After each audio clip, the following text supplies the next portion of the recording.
Alrighty, we're good. Doing my little intro. We'll get right to it. Sweet.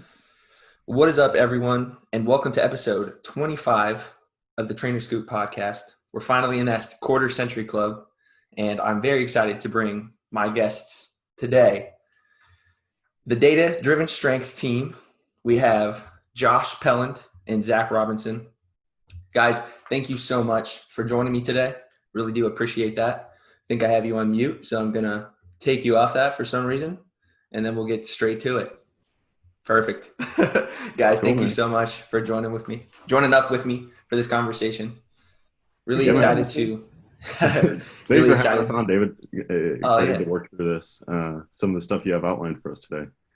Perfect. I always like to kind of go into a little background of how I meet my guests. So real quick, I want to tell this story. In undergrad, there was always this guy that sat several rows in front of me, which is the clear indicator of an overachiever. Me back here. Apparently, he might have had a large dome too, and he just wanted to block everyone's view and set that curve for the test. Kidding.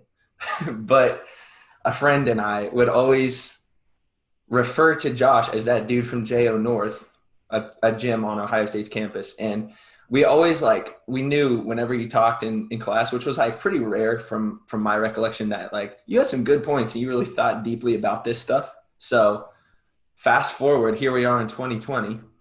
I got to close the yearbook on constantly mentioning undergrad, but I was watching a podcast and I saw Josh in it. And I was like, wow, I had class with him. And it actually turns out I might have had class with Zach too. And I just never picked up on that because we graduated in the same year. But I reached out to Josh and here we are today. So cool to see that really pan out and reconnect and see what you guys have going on. My head's not as big, so it probably wasn't as easy to pick out generally. Could be. So real quick, guys, you just kind of want to get into a little bit about yourself, how you are in the spot that you are right now. Go for it, Josh. Yeah. So Zach and I's backgrounds are pretty similar. So I'll give the general framework and Zach can sprinkle in the one or two differences he has. So like you alluded to, we both did our undergrads at Ohio State. I obviously met you through class. I met Zach through volunteering with research. He had a car on campus. I didn't have a car on campus. We got hooked up to bring me out to the research center, and that's how we met. And we're like, oh, you know what RPE means? And we're like, oh, this guy actually. Oh, nice. Perfect. So yeah, that's how we met. And then Zach founded the company. I think he was basically already doing it when we met, just kind of coaching people at JO North probably. Well, go ahead and tell me who I tried to have as one of my clients and they turned me down.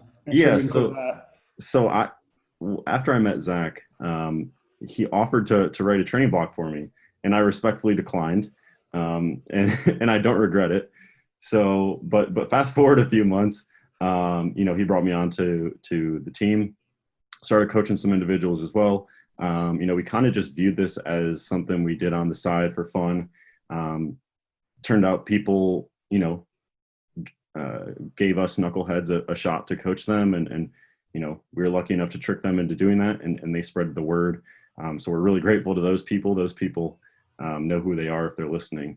So yeah, and with the COVID lockdown and stuff, we were lucky enough to have a bit more time to produce some stuff and write some articles. And it's been a pretty good year for us. And other than that, we just are really grateful to be able to have, kind of the academic side of things feed into how we coach individuals, as well as having, our coaching practice feed into our research ideas and research questions, just to give us that framework both ways. So yeah, that's a brief overview of what we do and how we got here to whatever extent we have had sex. Excuse me, not sex. You're going to have to cut that out. What? What did you just say? Success. That was awesome. Success. We'll edit that. Wow. Yeah, you'll have to edit that. I had a stroke on our podcast yesterday, and Josh just probably made a worse error than I did. That was bad. That was really bad. What happened? But please send me that clip. You're going to have to take that out. You'll have to take that out. Nah, we'll take it out. All right. So how do I resume? How do I resume?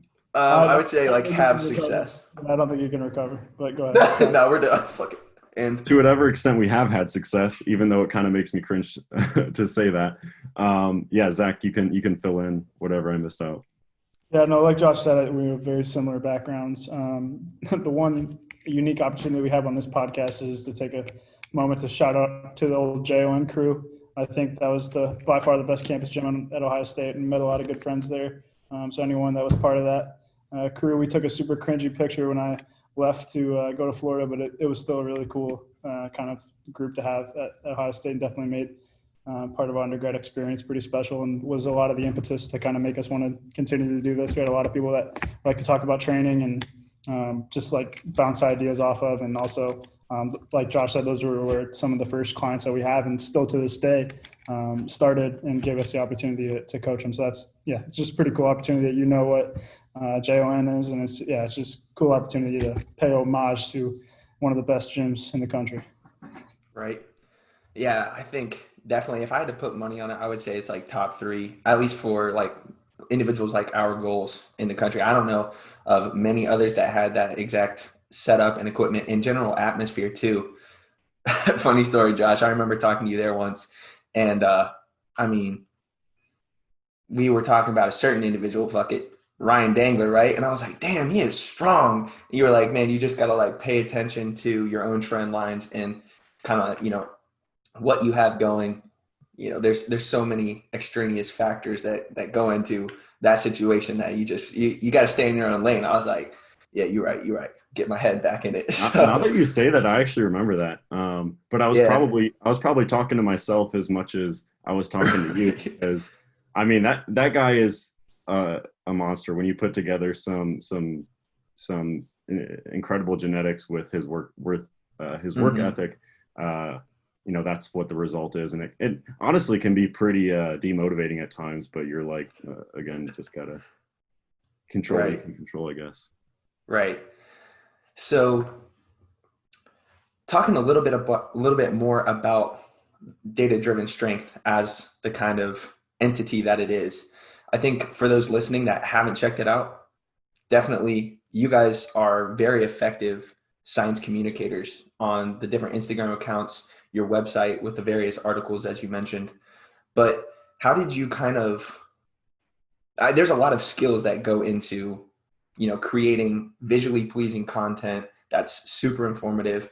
You also have a decent amount of clout getting called out by prominent exercise scientists. So how did you kind of learn about the process of creating that content and having just like such a clean looking brand? That's a really good question. Like, we haven't had a chance to talk about that very much, but Josh, that sounds like you want to chime in first. Well, yeah, really quick. If you scroll down far enough on our page, you'll see it wasn't that way right away. And I think the biggest thing was when we first started putting stuff out, like it didn't get much traction at all.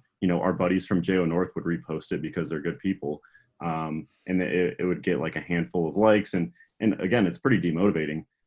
But the biggest thing, it was really helpful to have 2 of us doing it, because in order to keep us on task, right? And the biggest thing was just trial and error and just continuing to do it. It wasn't like I did a bunch, either of us did a bunch of looking into exactly how best to formulate this stuff. We just kind of saw like, hey, how do we provide things that are easy to digest, but also aren't misleading or polarizing. And also for the individuals that do want a little bit more nuance, do want to dive into the limitations of the studies, how do we do that? So it's kind of finding that balance of like, how can we make it, somebody can have a takeaway if they're just scrolling through Instagram in 20 seconds, but also if they want to hang out on the post and read it for 3, 4, 5 minutes, they can get the next level of information and better conceptualize what we're talking about even more. Other than that, I mean, again, it's just trial and error. And we think about our website. We're like, man, we got to update this. We just made a Squarespace account. Zach put it together in a day. I went through it, edited a couple things, and it's just been sitting there. So yeah, Zach, feel free to add anything. Yeah, no, I just think I just think that's an interesting question to ask, because it is like, It's been such a big evolution. Like you said, Josh, if you scroll back and look at our Instagram accounts, like it's gone from complete word vomit to something that is really, really distilled down, which, like you said, it's a difficult skill to master from the perspective that there are these like types of posts that Instagram or whatever media outlet you're on rewards. But at the same time, we have the deep desire to want to communicate the limitations properly and not mislead anybody with the information at hand. So it's like, to some degree, those look like they're on, kind of opposite ends of the spectrum and that ends with one another. But like Josh said, with trial and error and feedback with one another and kind of figuring out what's the best way we can communicate this to people who do want to dig in the nuance, but also maybe people who are less familiar with these concepts and still want a useful takeaway that they can apply in the gym.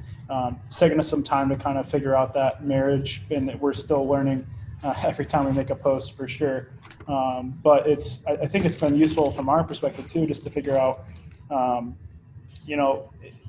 Instagram definitely puts limitations on what you can communicate, but it also makes you digest the information on your own and figure out what is the most important things that people need to take away, and really chew on that information before you're delivering the key points, and then also understanding the limitations that do need to be mentioned. So it's just another level of information digestion before we put it out in the world that we kind of go through and really distill down before we try to make it something that people can have takeaways from. So yeah, I think it's just been a ever evolving process that I don't think will ever stop. It's just something we just continually try to get better at. And I think, like Josh said, the main thing you can do is just continue to practice it and continue to do it and just refine over time to figure out what is the most effective way to communicate very simple and actionable takeaways for everyone of all comprehension levels, but at the same time communicate the limitations and scale the certainty of what we're saying with the available evidence. So I think it's just kind of the way I think about it, but it's a cool question, man.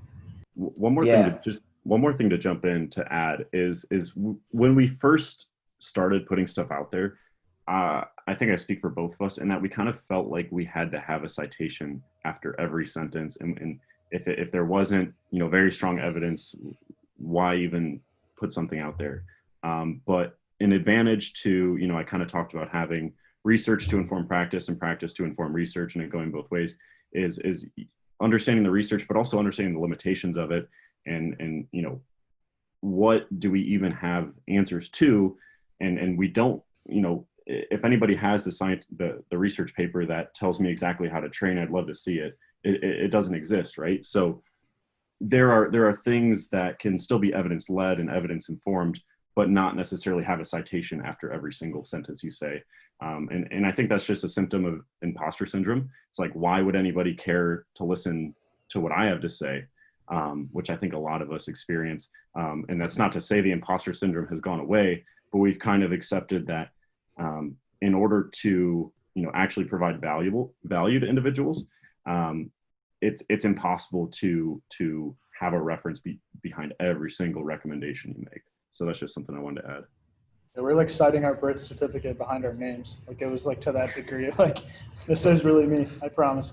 But yeah, no, I think it's just the main lesson we've learned is just so long as you communicate the appropriate level of uncertainty, like use your experience to your advantage. Don't use that and like not acknowledge it. Like you experience things in the gym and everybody has a different perspective, and that sometimes can be used to your advantage rather than thinking that you need to have some like Josh said, a citation for every single thing you say, because you don't. And that's oftentimes not where new ideas come from. They come from the molding of multiple experiences from different people and kind of coming up with the next question. So then we can expand on that in the research. But yeah, I'll get off my soapbox for that.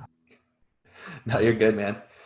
I definitely identify with what you're saying. And I think I really do appreciate the transparency behind you expressing the limitations as well, because the fitness space is just flooded with like gurus and influencers that try to prey on people's emotions and just generally looking jacked, trying to sell people something. But you guys are able to kind of keep a level head and put out very valuable things while also recognizing that you don't have all the answers. Yeah. And I think that's we're not jacked, but yeah. That's it. No, I think I was noticing this as well, Josh, and for you too, Zach, but I just didn't know you before. But Josh, you got strong as hell, man. Like compared to when I used to see you back 2 years ago, like your numbers have skyrocketed. So I would quantify that as It it Because shows. he uses fake plates at home, so don't give him too much Right. credit. yeah. We'll see the real test when he comes down here. Yeah, I mean, you got the kilos back there. It looks like so. He's already ready to go. You better bring those scrunched up white socks. I'm glad we could squeeze the podcast in before I get exposed. Oh, this is all about. So Zach is here, but this is the Josh Pelland episode. Ooh. I'm Don't kidding. even put him in the title.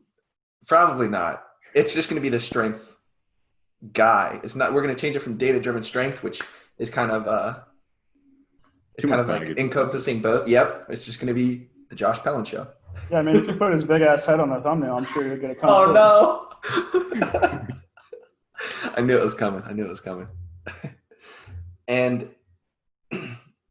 getting back to just kind of the stuff that you guys are putting out, I feel like you get some cool recognition from, the science communicators that are like big these days. Like I see like Johnny Candido likes a lot of your stuff, like Jeff Nippard, Sean Noriega. Like that's pretty cool to see. And I think it just goes to identify, you guys are doing good. And also I got to say that belt squat, I don't know if both of you have it or if whose is that. That's really cool. We both. I have one in my home gym, and then Zach and our other lab mate Brian made a belt squat for the lab. Brian made it, not me. Nice. Oh, Brian made it. All credit to Brian. I came across it on some dude's Instagram, so it wasn't my idea, or not Instagram, his YouTube channel. Yeah, I saw that. So video. it wasn't my idea, but it has been very much a value add. Dude, it's huge. Yeah, it's great. It's great. As a quick aside. And then Go what's ahead. that? Go ahead. So something I just wanted to add is that like those guys that you kind of listed, like Johnny Candido, Jeff Nippard, those kind of guys, it's been really cool to interact with guys like that because you just realize they're regular dudes. And something that is a common trend between them is they don't really care to be alone at the top. And those guys are like very much interested in helping other people out because they also recognize that they couldn't have gotten there without help from other individuals. So it's been really refreshing to see that those guys, they experience imposter syndrome too. And those guys are light years ahead of what we could ever imagine achieving. So I just thought that was cool to kind of remind ourselves of that they're humans too. And also we've been quite lucky to have connections that we really had nothing to do with, right? So like Dr. Zordos being our research advisor, that has come with perks that we had no doing in, right? So we can't really take credit for that kind of stuff. So yeah. Yeah, definitely. Kind of on that same track, interested to see what was the defining factor that made you guys want to pursue higher education in this field? Let me take a stab, Josh.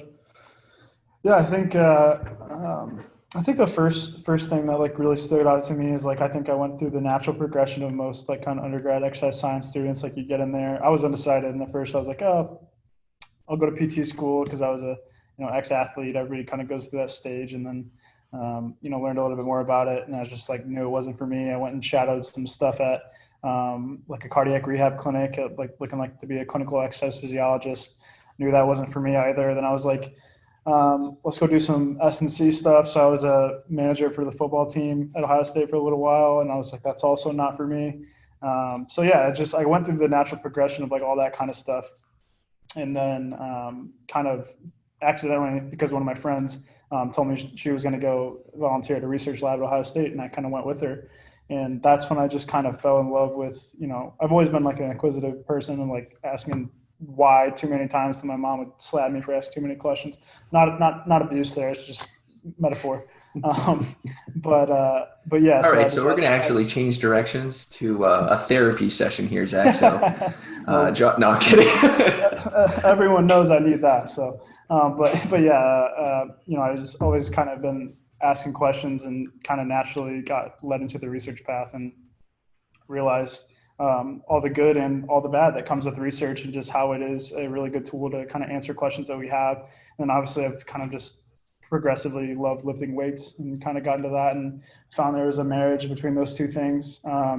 And then figured out we could, do some of the stuff in more of the practical setting that we kind of live with the business, but also from a research perspective, try to take some of those concepts and apply it to populations that also could benefit from it from a health perspective. So we can kind of have a holistic picture of, taking the love of lifting weights, but also trying to make that something we can, boost the greater good of the world in some degree, which sounds pretty altruistic, but, at the same time, I like just lifting weights. So I'm not gonna lie too much there, but yeah, I think at the end of the day, it's just research and higher education, I think, is a great pursuit to answer all the questions I didn't have answers to.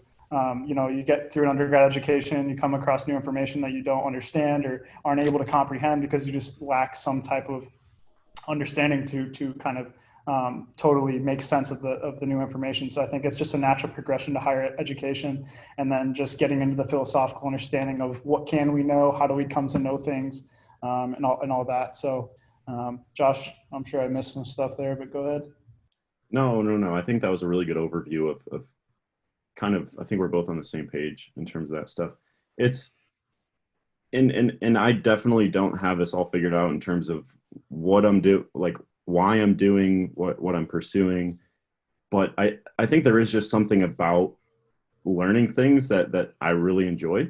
And there are things that we understand that I haven't been exposed to yet. And I'm only a master's student, so I still have the rest of my master's curriculum. I still have a PhD curriculum. It's not like I still feel like I have a long way to go. I acknowledge that there's a lot of knowledge that I have not been exposed to.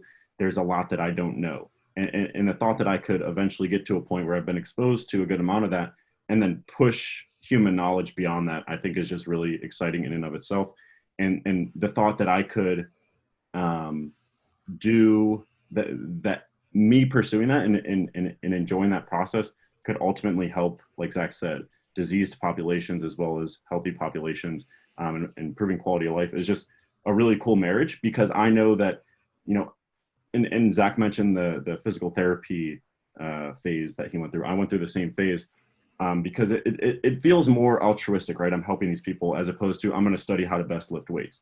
But at the end of the day, if I went that route, I wouldn't have had the drive to become actually good in the field or to push the field forward. So if I can actually apply myself in this quote unquote less altruistic field, I feel like I could actually do more good for the world via that route, even if it on the surface that might not appear to be the case. So maybe that's the way I just justify wanting to spend my career learning how to lift weights. And talk about I like that perspective. Our utilitarian ethics here. No, I like that perspective a lot. As you both were talking, I had that memory. I don't know if you remember this, Josh. Maybe you were in this class too, Zach.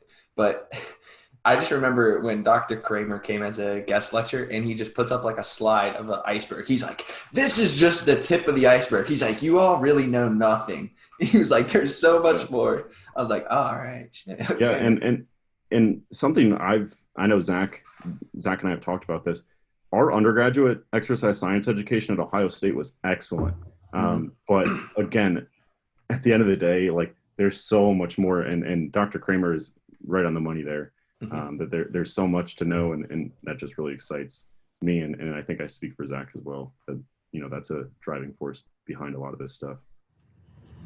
Well, we definitely appreciate you guys taking that bullet and going in for the extra couple of years to convey all that information. I do appreciate that. I'm going to school forever and never graduating.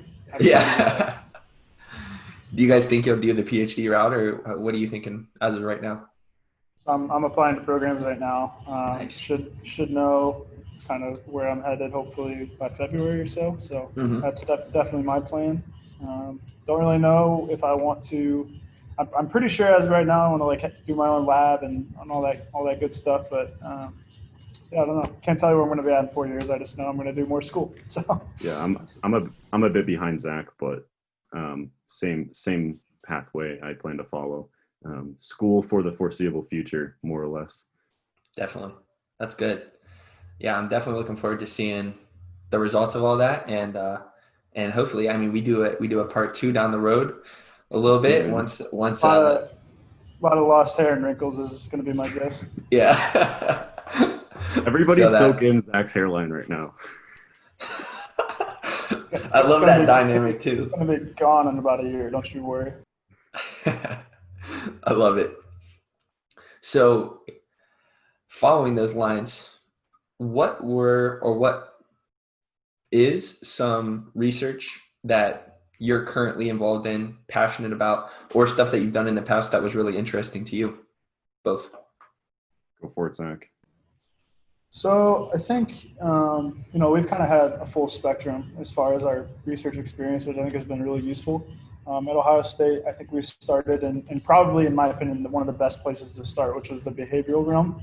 So especially in like our world of like wanting to quantify everything, want to be extremely data-based. If you don't have an objective metric, it's a useless opinion. I think starting in the behavior change and behavioral science realm was really useful because it gives you a really practical perspective about how these things actually apply in the real population. So Josh and I both got the chance to work in Dr. Brian Folk's lab, who's an amazing person and an amazing researcher. And primarily what we looked at with that was, these group-based interventions that look at exercise and nutrition and behavior change. And it just really hits you in the face that, before we get into the programming, before we get into physiology, before we get into all these X's and O's about lifting weights and all the things we care about, adherence needs to be first on everybody's list forever and always. And that is something that cannot go overlooked. No matter even if you say it first, you need to understand how much that actually matters and how much it actually impacts things. And I think having that behavioral lens in which we view everything through was absolutely huge. So we don't bite off more than we can chew with anything else. It'd be very easy to say, you look at some research and be like, okay, let's just take the daily maxing study, for example. Oh, daily maxing is optimal for strength. Why would everyone not do that? And then having that behavioral lens and understanding the time per session that would take, the actual physical exertion that people may not enjoy, like all these things that fit into adherence, having that as your baseline, I think was extremely useful. Real quick. Go for it. Do you remember the squat every day that was on bodybuilding.com? It was a Corey Gregory who was, I used to train at that gym, and that's just so funny that you brought that up because I was doing that shit for like 3-4 years, squatting to a max every day. How was it? It, of course, those neurological adaptations, learning the skill of straining, and just understanding what it's like to walk out heavy weight frequently. I felt like that was beneficial, but it has seriously hindered my progress. I do believe that, and I was kind of bitter about it for a little bit there, but I'm like, hey. Did you get really strong really quickly, and then it just kind of flatlined? Yeah, definitely. I think within the first year, I had increased. That was like back when I used knee wraps. It went from like 275 when I was a senior in high school, and I squatted like 360. So like pretty good gains there. And then huge fall off. And combined with like one summer, I was like actually training there with them. And, waking up at 3 a.m. to drive out there was nearly impossible to get adequate rest. And that's when I saw the fall off and I had to try something else. But that's funny that you brought up that example in particular. That's a really good example of something I mentioned earlier of understanding the research, but also understanding the limitations of it. So in that example, right, you saw really good progress in the short term, and that might be detectable in a training study because training studies are typically 6 to 12 weeks. But we don't really have research. We don't have many studies that are longer than that, and those come with extra considerations. So, you having that lens of going through that experience, yeah, it might have sucked. It might have put you back a little bit in terms of your squat training, but think about that lens in which you can view training studies through and how you can conceptualize your client's training. I think is a really good example of how you can kind of blend the research and practice things. So just throwing that out there. And Zach, yeah, especially with that example, like, we could throw the study we did in our lab with like daily maxing in front of you. And, one person may view that and be like, this is the key to strength. Everybody should be doing this. But you're going to look at it and be like, I did that, man. It's pretty tough to do that for the long term. So I think, like, going back to my kind of original point there, I think the viewing that stuff from adherence is, and having that behavioral lens, I think is just huge. And then if you take this even farther, like obviously people like us, people like you squatted every day for a couple of years, you said that's going to be one type of personality. And then if you take that as trainers, maybe there's going to be people who are a little bit, have other stuff going on in their life, job, kids, family, all that good stuff that maybe they're putting as a greater priority than training. That's going to just throw another layer on top of that's going to take some things off the table if you actually want them to adhere to it long term. So I just think understanding that as a basis is super, super important. And then so after that, I think we've had so Josh has been a part of the Muscle Lab for a while now, but he'll kind of formally get to come down here and do active data collection here in a bit. But as far as my experience thus far, being a part of like formal training studies too has been a really eye-opening experience.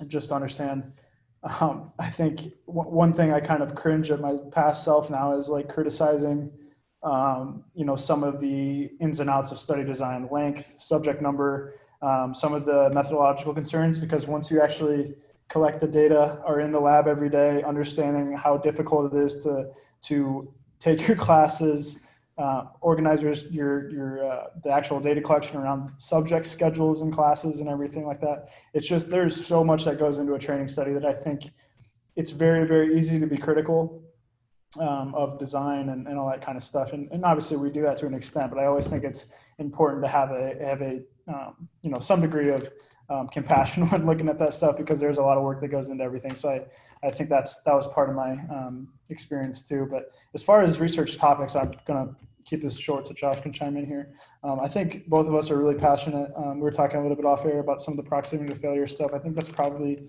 our primary interest, both of us, just because we think that underlines a lot of things in training. Like it's almost like, all the other primary variables, volume, intensity, frequency, to some degree, impact proximity to failure and vice versa. So I think that's something we really have narrowed in on, and I'm doing my thesis around that kind of similar topic. I can't say too much else than that, but it's on that topic and looking at how proximity to failure does influence adaptations in size and strength, and then we can take those concepts and apply them to not only populations that we've worked with on a training basis, but also we can kind of conceptualize that information. How can we best apply that to some of the clinical populations we were talking with earlier? So Josh, I'll let you chime in there. No, that was a really good way of framing kind of how we got into research through Dr. Brian Folk's lab, like you mentioned, and kind of the behavioral aspect. Excellent experience, and I think we're both very grateful for that experience. And it's given us a better lens to not only understand what we want to do, but also conceptualizing coaching practice and just thinking about behavior change and how, again, something might be quote unquote optimal on paper, but then when you add the constraints of the individual, whatever truly is what's best for the individual is a lot different than what might be optimal on paper. In terms of research topics, proximity to failure has kind of been something we're super interested in as of late. Again, we talked off air of, like Zach mentioned, the proximity to failure stuff, and also some of the limitations of quantifying proximity to failure. We've written an article on proximity to failure for strength, but we still acknowledge a ton of the limitations of those studies and leave the door open for potential large shifts in the way we conceptualize the overall concept. So we think a lot of work needs to be done there. A lot of awesome research labs have put in a lot of work on that topic, which is excellent, but we think there's still a lot to learn.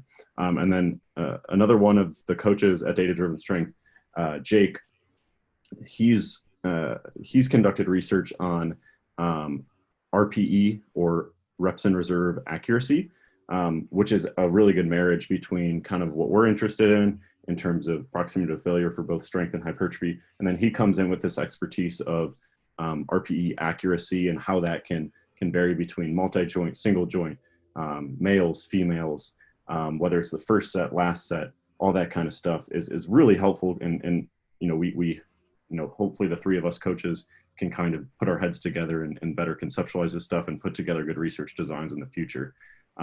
Other than that, inter-individual differences, so just differences between people in terms of training response. Why do I seem to do best when I'm doing more like 8 to 12 sets per muscle group per week? Why does Zach seem to need more like 18 to 22? Why is that the case? Can someday I take an individual and maybe take a muscle biopsy and be able to determine what the best training program is for that individual, whether that's a healthy individual or a diseased individual? There could be a lot of utility of that. That's way off in the future, but starting to bridge that gap of customized training programs based on the individual's status physiologically pre-training is a really interesting topic. So those are the two that come to mind. So yeah. That's very cool, especially the last subject you just hit on. That would be the day, man. I'm really looking forward to seeing what you guys will do in the future, and that would be a crazy breakthrough. That could definitely make waves. Um, it's cool to hear. I always am interested in hearing people's research experiences. I was kind of like, unfortunately, at that point, I was kind of like jaded to it, and just kind of like academia as a whole, just because I was like uncertain at the time what I really wanted to do. And I felt like in undergrad, they were just kind of like pushing you through and like they almost wanted to like feed you into the next level. And at that time, I was like 50-50 on it. And I never, for some reason, thought it would be valuable to volunteer, but I actually was a subject in a study, and it was really fun to do down in the lab.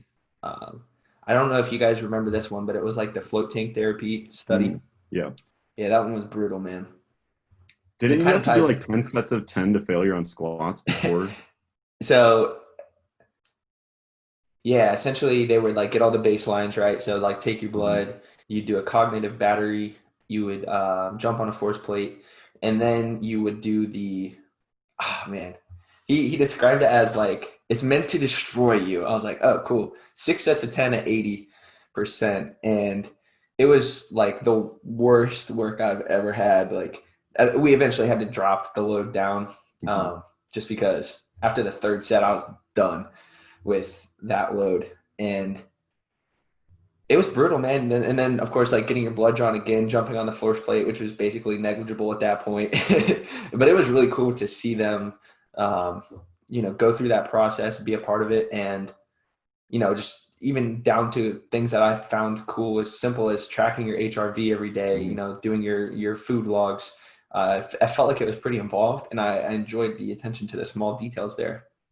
And I think they've actually published it since.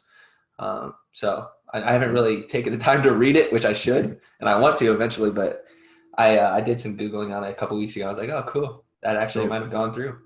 So David, when you're talking about doing 6 sets of 10 with 80%, right? And presumably, those are like it would probably be described as 6 sets of 10 to failure, or 6 sets of 10, with 80%, which is really hard. A lot of people can't complete all 6 sets. Like you mentioned, you had to drop the load.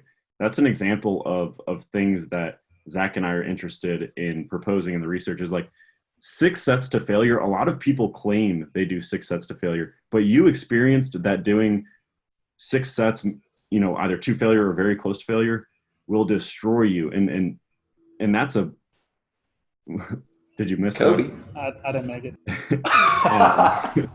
Um, Don't but disrespect him that way.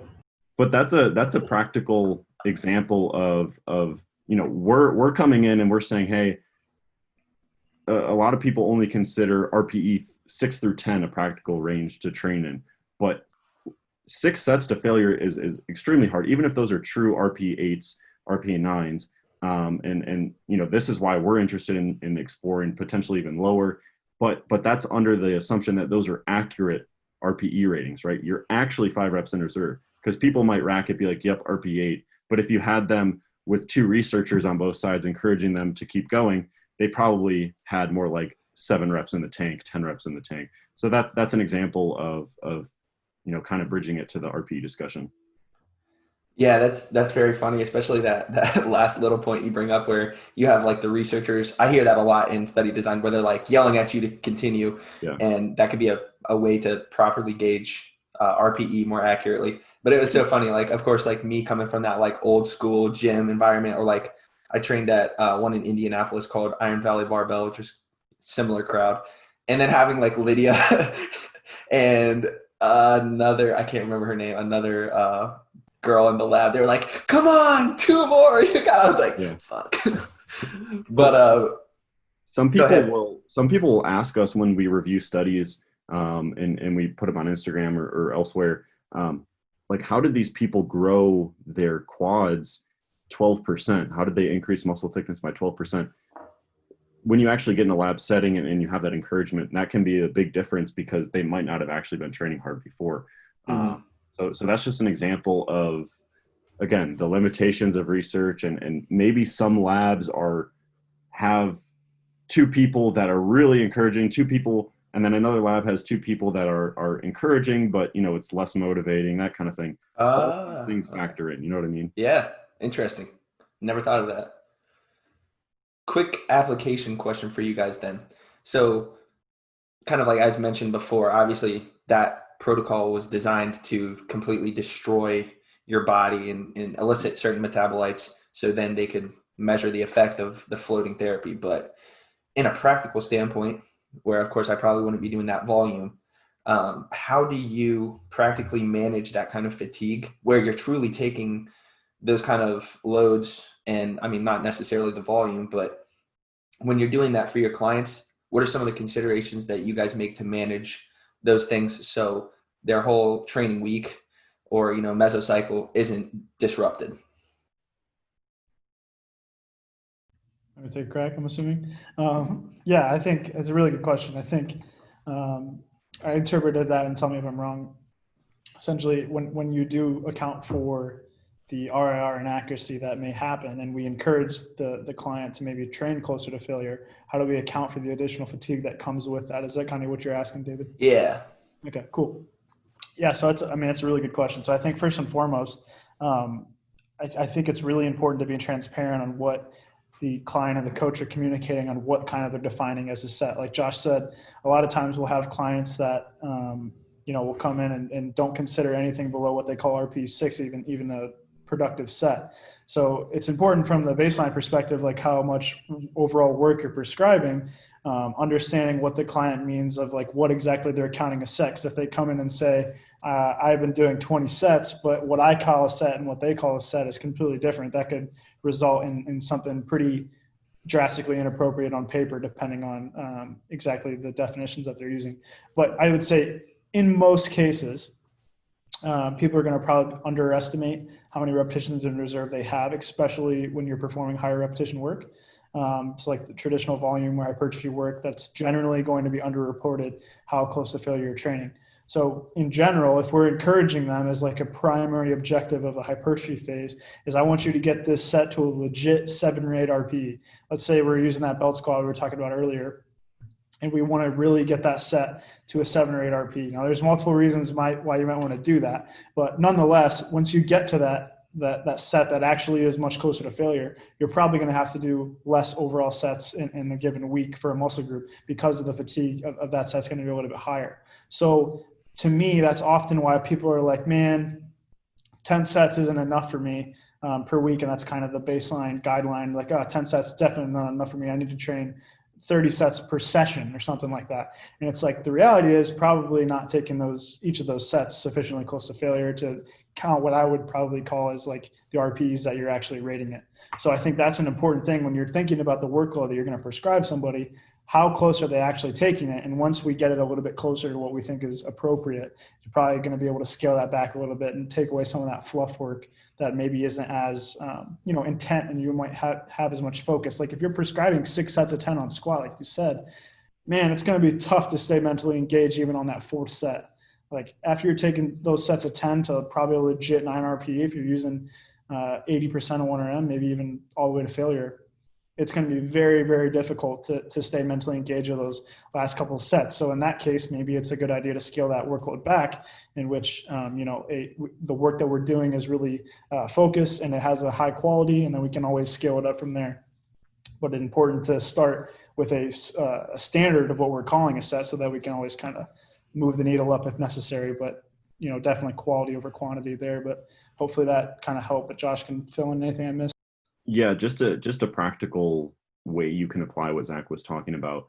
And both Zach and I have definitely learned this the hard way.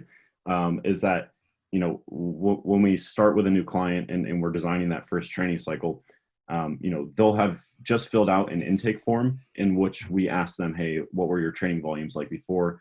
Attach any previous training programs you have, and we can get an idea of your training volumes before. And we see, oh, they were doing, 14 sets of squats or like a similar quad movement. And we're like, okay, we can start them around there. And then we start encouraging them, hey, dude, that's not an RP7, that's not an RP8, you have more in you. And that first training block kind of gets ruined because you didn't account for each set being an actual set compared to their previous training. So something that practically I always do with a new client is I will start on the conservative side in terms of the training stress. And then as we build up those first few weeks of working together, we just kind of use some of these objective and subjective markers in order to indicate, hey, where should their sweet spot of training volume be for each muscle group? It's not going to be perfect. I'm never going to know exactly how many sets this individual needs. I'm never going to know the perfect amount, but I can get a pretty good idea of what the range might be, right? By using things like, hey, how sore on a scale of 1 to 10 were you this week? Is there sleep disruption? Are you able to, come in the next week or the next training session and still perform pretty well? That kind of stuff. So that's a practical way of finding the training volumes once you kind of establish the set quality, like Zach said, because, we're definitely not technical perfectionists in the sense that everything has to be like, there can't be any deviations from technique or anything like that, but set quality is definitely important to establish and actually anchoring what your RPE ratings are before you start trying to pile on the work from there. And just that simple change and just kind of, oh, I have a little bit less training volume this week, I'm going to put everything I can into each set as opposed to kind of going through the motions. That in and of itself can be a big thing. But there's a ton of individual difference in this kind of stuff. I alluded to this before. Zach's training volumes are much higher than mine. If I were to adopt Zach's training volumes, I would be wrecked. So again, kind of that process of finding where an individual should hang out, I think is paramount. And that those are some practical ways you can implement that. I think one thing I'll say too is like a really practical tip as a coach or a trainer looking at something somebody's previously done. Like a lot of times we'll look at, like Josh said, somebody's doing 15 to 20 sets per muscle group, but they also put in their intake form that I don't really know how long it takes me to deload, or I don't really deload or anything like that. Immediately goes off in my head, their set quality is probably not ideal, because if you're doing that much amount of work and you're taking those sets sufficiently close to failure, or at least how close to failure you're saying you are, I would have probably a high degree of confidence that you probably need to deload at least every once in a while. But if you have no conception when you do that, or if you even do that at all, probably is something going on there. So that's just another thing I look for. Nice. Yeah, I really like that process. And I feel like it definitely sparks some light bulbs in my mind. And, for all the coaches that might be listening to this, or the people that take self-coaching seriously, that's a good just practice to adhere to. And kind of bouncing off of that, one thing I remember hearing, I want to say Josh might have said this, is, once you can have a good gauge of RPE, you're pretty much like 98% there. Direct quote. No, I'm just kidding. Did my research maybe. So as that RPE is a great indicator for your training, what are some, once again, practical ways for people to kind of understand how to either learn to gauge it correctly or just have a better comprehension of it overall? And I'll kind of, like I said, doing that study at OSU was a good way for me to kind of learn it. But then also last year I was at a gym near Philly, and one of the guys that was training there, he kind of like pulled me off to the side as I was doing leg press. He's like, "What are you working on?" I was like, "Yeah, some leg presses up to like a RPE 8." He's like, "I don't know, man." I'm like, "What? Oh, what do you mean?" He's like, "Come here." And so then we started leg pressing together, and I actually went to like concentric failure, where it just felt like I was like walking into like quicksand, and I was about to be stuck under that sled. And that was another good way for me to really actualize, like, oh yeah, I was slacking on the training. How many more reps did you get than what you anticipated? Oh man, we actually increased the load. I was using like it was like a Cybex leg press. I had like 4 plates, and we ended up going to like 5 and a 10 for me.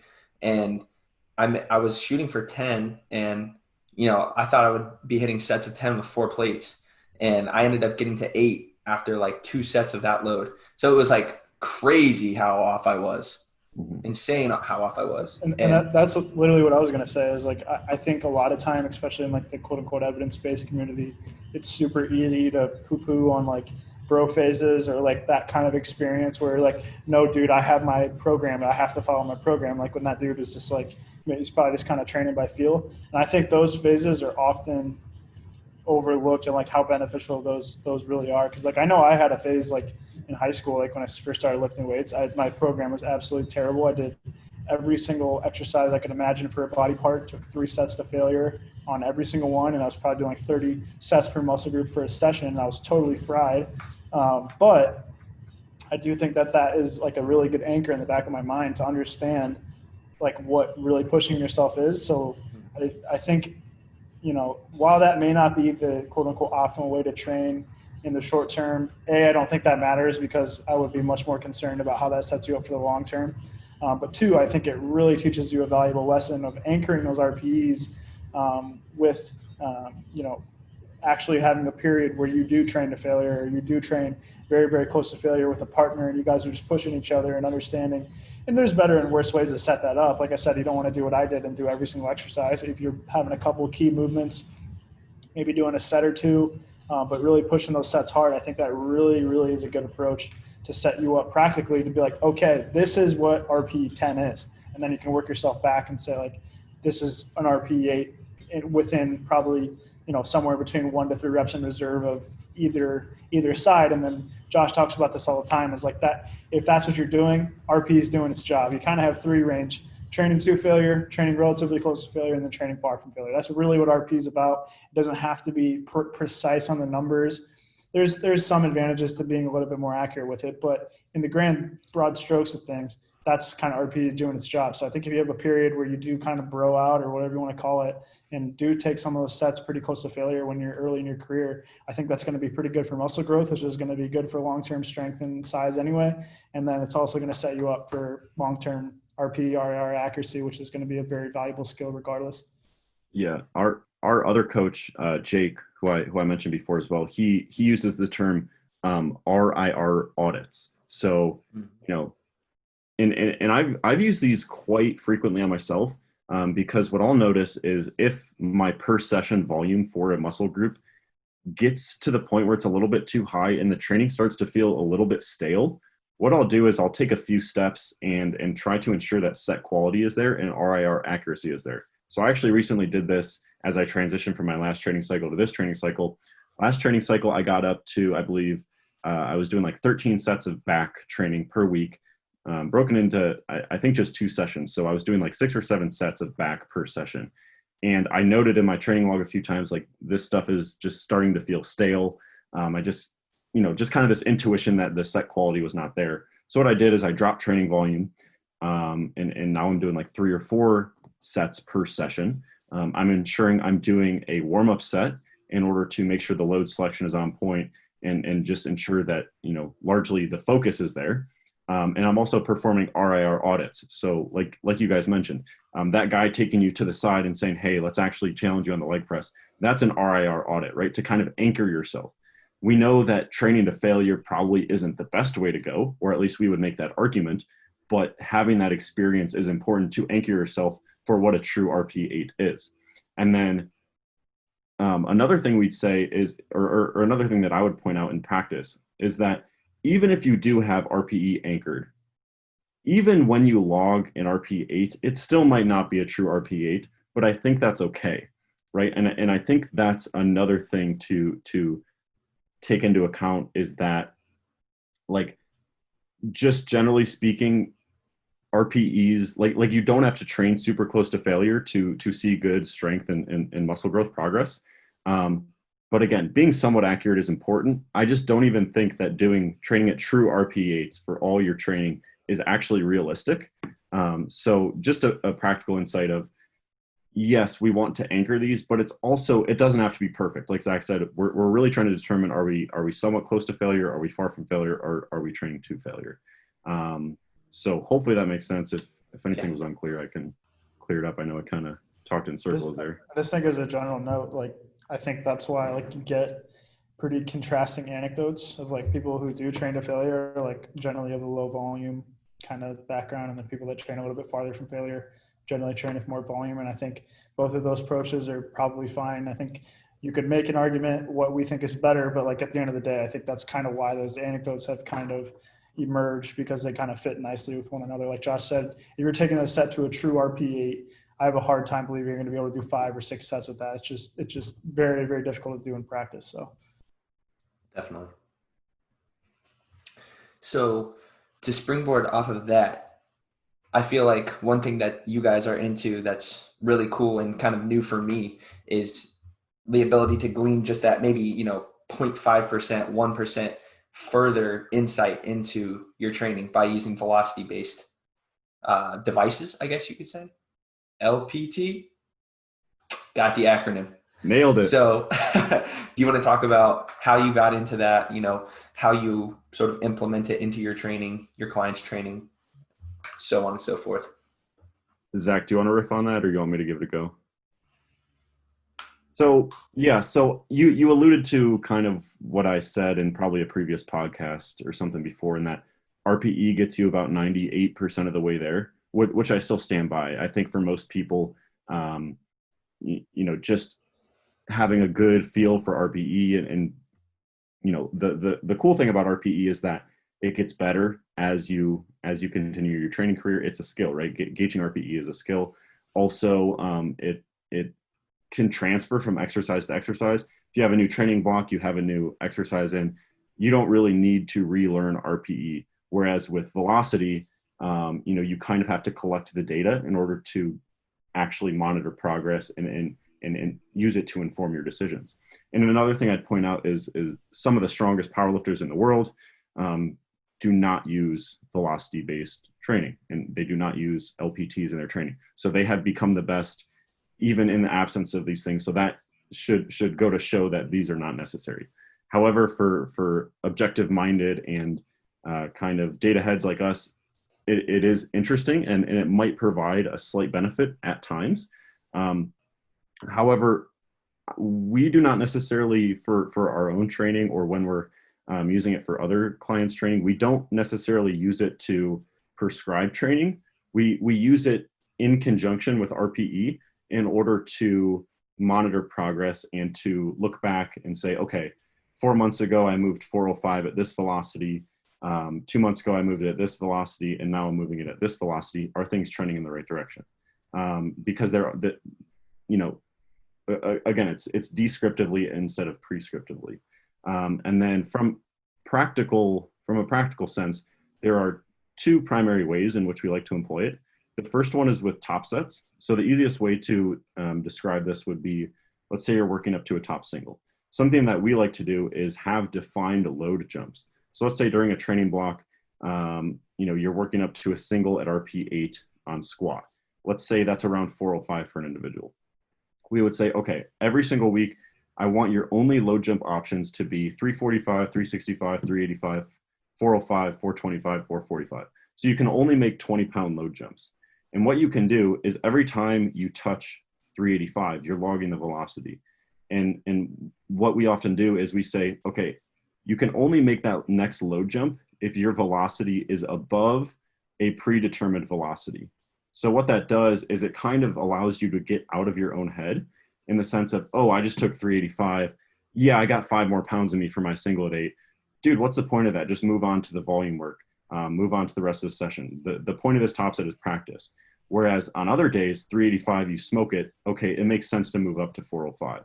So we found that for especially us kind of neurotic type, over analytical type individuals that want to make sure we hit 5 more pounds than last week or 10 more pounds than last week, it just allows us to go hit a good top single and move on. Because at the end of the day, where you're really making your money is on the work that's going to follow. So that's the first way, we like to employ it. The second way is in order to determine or use it as a proxy for how many repetitions in reserve you have. So, this isn't perfect, but it's quite helpful to get an idea of what RPE tends to correspond with a given velocity. So, let's say I want a back off set to be a set of 5 at RP7. I can look at the last repetition velocity of that set, and based on previous data, determine, was this actually close to an RP7? Again, for me, I generally let RPE prevail in that case, but I can kind of check my work. Was I kind of dogging it today, just going through the motions, and was that really an RP5? Or did I overshoot and convince myself it was an RP7? So again, it's descriptively instead of prescriptively, and it can kind of help us just, think of training in more big picture terms with those load jump prescriptions I described, as opposed to overthinking the small minutia of the RPE. So hopefully that adds some clarity. Zach, you can jump in here if you want. That was pretty good. I don't have much to say. That's pretty much everything I would have mentioned. So kick it to you, David. Yeah, I really like the concept of descriptively instead of prescriptively. That's something that I would have never thought of in relation to the two concepts and how they kind of relate. And so, sorry to cut you off, but I thought of one more thing. And I've been using this with a client recently, in that some individuals do tend to get pretty beat up if you are doing a single at RP8 week after week. Some individuals can handle 3 singles at RP8 on the main lift and be just fine, but some individuals don't handle that super well. So what RPE can do is if you want an individual to take that top single more in the RP 5 to 6 range, for example, you can use velocity to ensure that you're actually at that low RPE. Because something that we can draw from the RPE accuracy literature is that the closer you get to failure, right, the higher the RPE, generally speaking, the more accurate the RPE is. And also just in practice, it's a lot easier for us when let's say we have a single at RP6 written down. It's a lot easier for us to kind of convince ourselves that, oh no, that was an RP6, whereas actually it was more like an RP7, 7.5. So you can use velocity constraints and check your work with velocity so that yourself as the athlete and your coach can make sure that this was actually in the desired RPE range. So that's kind of, we talked about how a lot of people undershoot RPE throughout this podcast, but that's a case where overshooting can be rectified by using RPE to check your work. That would also be in conjunction with just kind of working on training maturity with the athlete in order to get them to actually be honest with themselves and accurately rate their RPEs, even if it is just a single at 6, and just kind of detaching from performance. But that might be able to bridge the gap. So I just thought of that and wanted to throw it out there. Definitely. And as we were talking off air, there's a lot of noise in the space right now in terms of, you have individuals saying like, oh, I could never accurately gauge RPE and I've been doing this for 30 years. Then you have other individuals saying like, oh, I can gauge RPE pretty accurately, but I don't know if you can. Like, there's just so much, so many different opinions. And I feel like, would you say it's fair to say that it adds another, while maybe not the most significant, but another objective layer to the process? Yeah, I think that's a fair characterization. And I think it really shines when you use it in conjunction with RPE. Yeah. Especially for people that are interested in training like the three of us train, and presumably like a lot of the listeners will train. And maybe for team sport athletes, you can use a purely velocity based approach, but I think it is best in conjunction with RPE. However, I would also make the case that it might be good to learn how to rate your RPEs in the absence of velocity. So I wouldn't necessarily recommend it for a new lifter, because I think the skill of rating RPE is vital, right? I mentioned before how if you change an exercise variation from block to block, you can't use velocity data quite yet because you need to collect the data in order to use the numbers for that specific lift. Whereas if you're skilled with RPE, you can be confident that that athlete is going to hit the right level of effort that's desired. So not vital. Again, it's icing on the cake. Yeah, the thing Dr. Zordas always tells us and just echoes the thing about RPE is everyone has access to it and it's inherently individualized.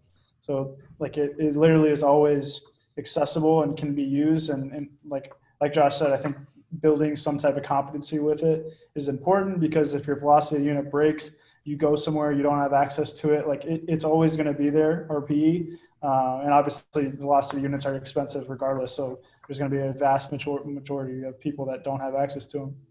And I think so long as you're setting yourself up for success in the general tenets of what makes RPE accurate, not super, super light loads and training relatively close to failure, if that's what you want to rely on, I think you're going to be totally fine in most cases. And you'll build competency with it over time. And especially if you have some type of period, like we mentioned earlier, of training pretty close to failure, I think that's going to set you up for success and you'll be totally fine. Right. Quick question for you, Zach. I know you mentioned that you had spent some time as a football manager, and Josh was just saying the application of velocity training in team sports. Was that something that was ever implemented, at least at Ohio State, or have you seen it, elsewhere? So I was trying to sneak my way into the strength conditioning kind of route. I was more of an equipment manager at first Okay, and gotcha. helped out with the on-field stuff for a little bit. This is I see. definitely a brief time period. I learned it wasn't for me pretty quick. Those But early mornings. yeah, it was tough. We had to get to the facility at like 4 a.m. So you're waking up Yeah. at like 3. It was pretty tough.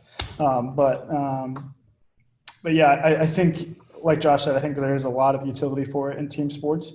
I can't speak specifically on what I saw there. Again, I wasn't in the weight room too much.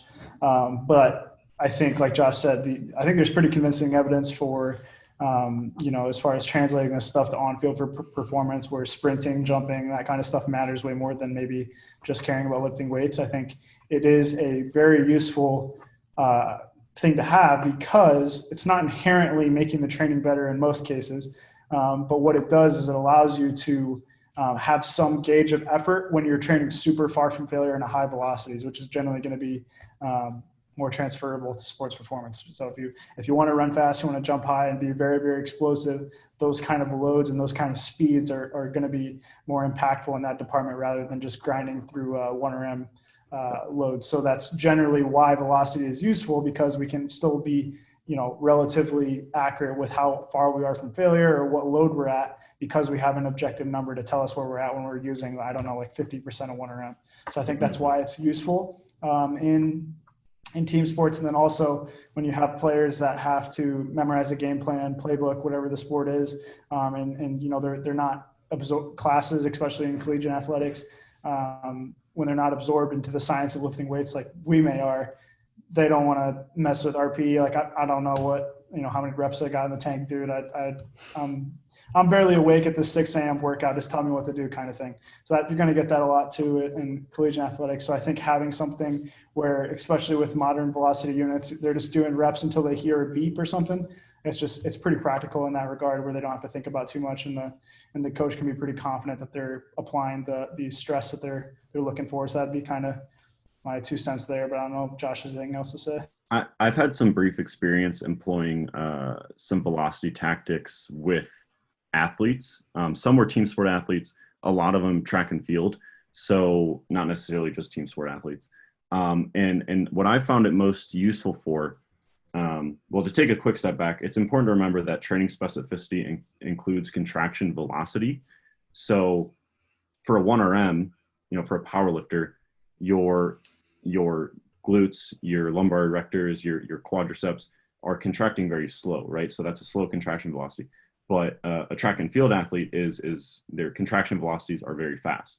So what I found it quite useful for is ensuring that the athlete is moving whatever they're moving as quickly as possible, because they have that feedback, right? So we had this machine at the strength and conditioning facility that I worked at, where you were kind of like locked in, and it was kind of like a hack squat, but not really. The details aren't super important, but you had this screen right in front of you that told you how fast you were moving the load. So you were literally staring at the screen, and having that direct feedback was really motivating. And that in and of itself can ensure that they're moving every single repetition as forcefully as possible, as quickly as possible.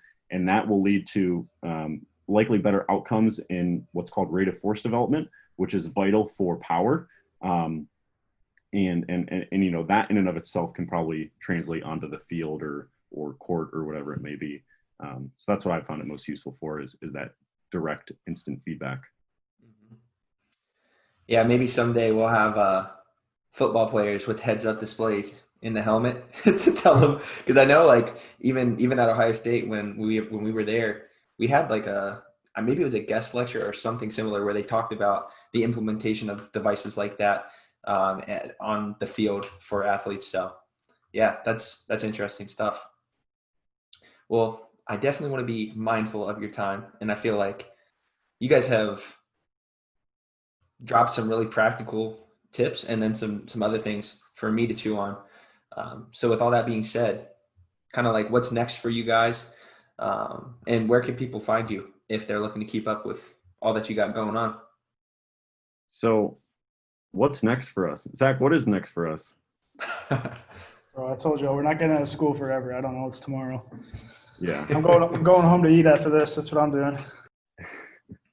No, I don't know, man. Just gonna continue to, I don't know, put stuff out there for people to chew on, and you know, I guess hopefully we accomplish this in the podcast today, and not necessarily telling people how to train, but perhaps supplying the conceptual framework, or perhaps a slightly different conceptual framework than what they've been exposed to, in order to kind of put the pieces together themselves and come up with their own model for themselves or their athletes is really the goal. And it's not necessarily to say, you know, X is better than Y, but instead to say, hey, we think X might be better than Y, and this is why we believe that. So that's the goal. In terms of where you can find us, Instagram is where we put stuff out the most consistently. I'm Josh.datadrivenstrength. Zach is Zach.datadrivenstrength. Also, our other coach who I alluded to is going to be coming out with some more stuff soon. Some more content that Zach and I are not experts in, specifically, like I mentioned, RIR accuracy, as well as some sports nutrition stuff. His name is Jake Remmert. It's Jake.datadrivenstrength. So definitely follow him as well. We have a podcast. You can search for that. We have a website and a newsletter list. So if we come out with any articles, you can be notified that way. But yeah, that's really where you can find us. Perfect. Thanks for having us on, dude. It was a great chat. Thank you. Yeah, thank you so much for coming on. Of course, thank you all for listening. If you're watching on YouTube, make sure that you share this with your friends, because we got to get the word out about data-driven strength. Like it, subscribe, all that jazz. If you feel like it, and if you feel like these guys performed, if you feel like I might be bringing some value to the table, leave me a review on that iTunes. I really appreciate you all. Appreciate you guys once again. We will catch you in that next episode.